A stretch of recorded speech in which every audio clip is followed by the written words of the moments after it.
Yeah, now something completely different. Um, it uh, it goes more into a historic direction. Yeah, we have everything.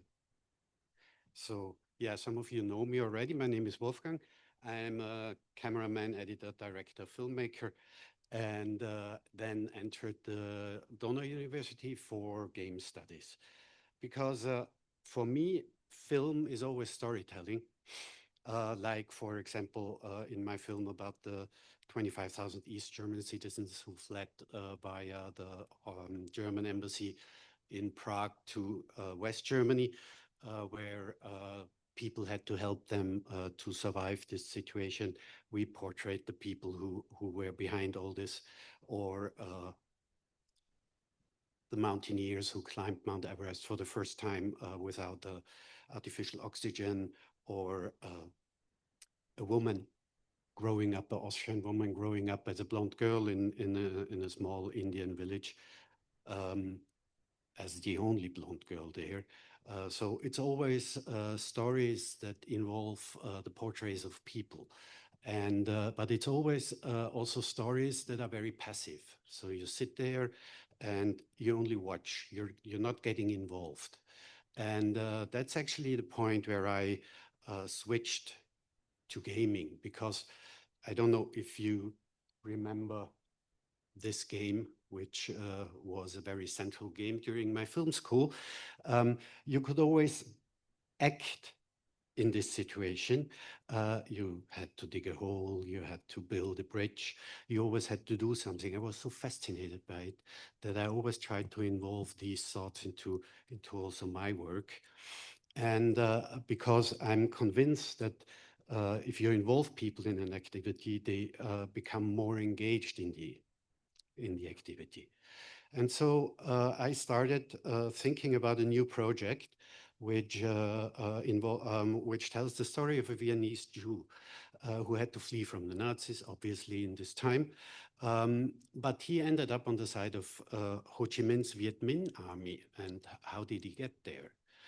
Um, and how let the young kids know about this? So during my research about this project, I realized that people are talking about the generation of forgetting, about young people who do not have any idea about what happened in the past.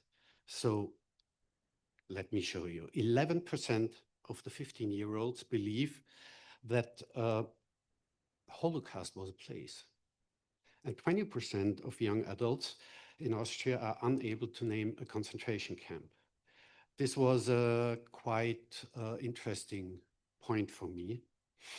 And then I dig deeper and I find that people try to move forward, try to find new ways, and say it's important to emotionally get touched by history, that we need to explain the overall context. And so for me, it was clear that game is the one thing that would help young people to get involved, because they are not watching any television anymore, as you know, and as I know from my kids. They want to comment, they want to act, they want to be in charge of what they are doing and not only sit and watch. But in the historical context, I think it's difficult, because the eyewitness stories are always very subjective. It's not what history tells you, but it always comes from within the person. Yeah. So what the person sees is not what the big picture of history is. But it also is always a picture of people uh, in the present. So how they are looking uh, into the past from their present point of view. Yeah. But then this also helps, because the game uh, can can put you in charge from this point of view, can involve you with this point of view, and can, sorry, just lost track. And can, through the mechanics and the design, can involve you in important decisions. For example, my fleeing main character, you would have to simply decide how he is fleeing, how you survive this this whole, and this emotionally takes you on his journey. So, but then you have the discussion in these historic games, as you have in the actual games, which are already produced, which are not correct replica of the of history. That how the mechanics work, in the sense that they do not change history. And there, I think Janet Murray had the right definition, because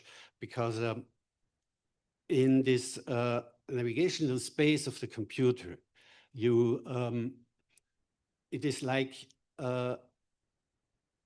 in a, for example, in a maze where you can decide only one way is the correct and any other will stop you. So you have to change that.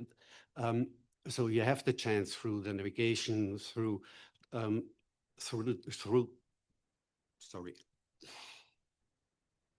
I'm not so used to speak English at the moment.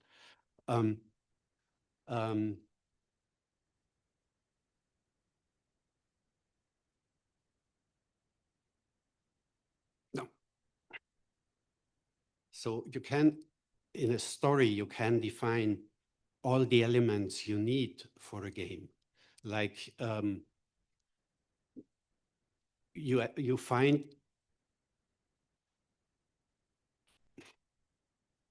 sorry, I'm really sorry, I just have a complete blackout.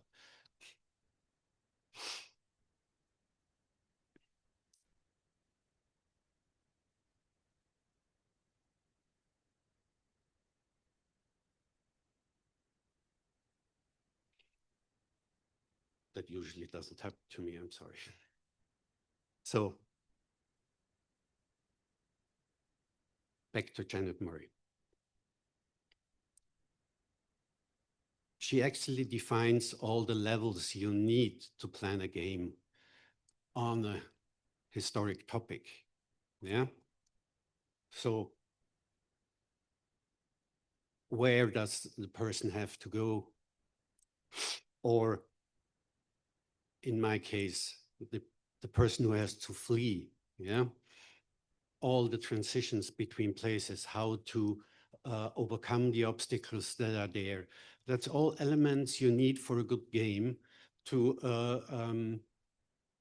show the people what it's about to survive such a historic situation.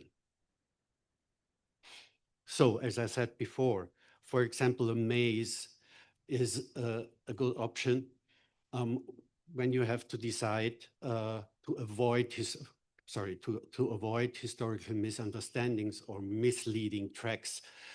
So you have only one choice you can make, but you see in all the other choices the consequences that would have. So if you have to flee and you get controlled, what is your action? How are you reacting to this person who controls you? When you try to run away, you might get shot. Yeah. So there is only one correct choice that helps you to go on. Again, it's a very important game element that can show you and bring you into this situation. Or a puzzle game. What does it mean?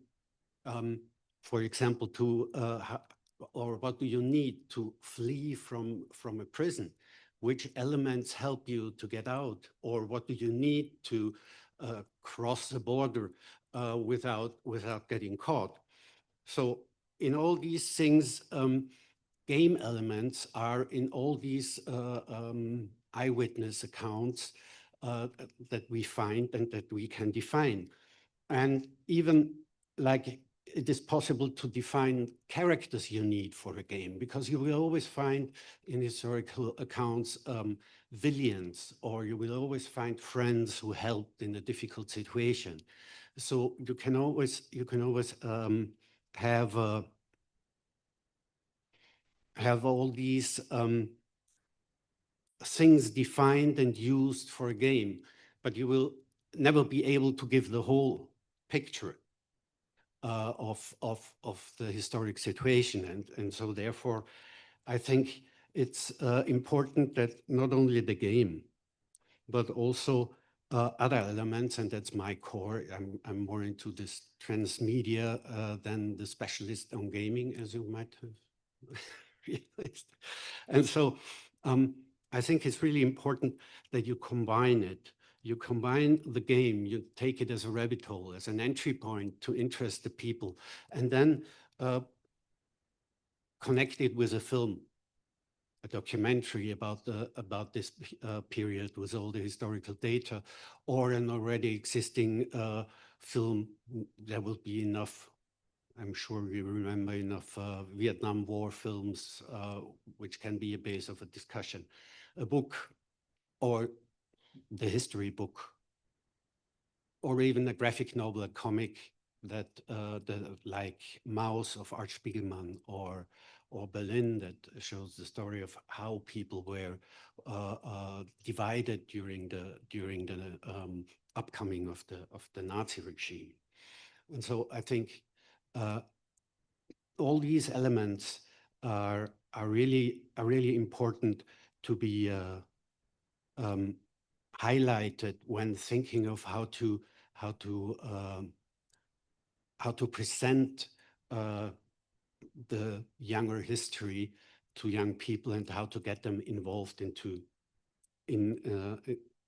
how to raise their attention for it, or how to involve them. Yeah, I think in this sense, I would also like to tell a quick story about what we tried in the past, because it's not only the history, it's also the present that is able to be gamified in a certain way. So in 2010, I had a development project. I had to do a film about the sea level rise in Mekong Delta, and the erosion problem there, because they were cutting down all the mangroves, as you can see here. And I was thinking about the clicker game, where you click away all the mangroves, and you see that the sea is coming in, and that's the main problem. But in 2010, it wasn't possible, and the development organization asked me to solve this in the film, like with a graphic. Yeah, and that's how we ended up. It's not very, that's what we settled for, to explain. It's not very involving, I would say.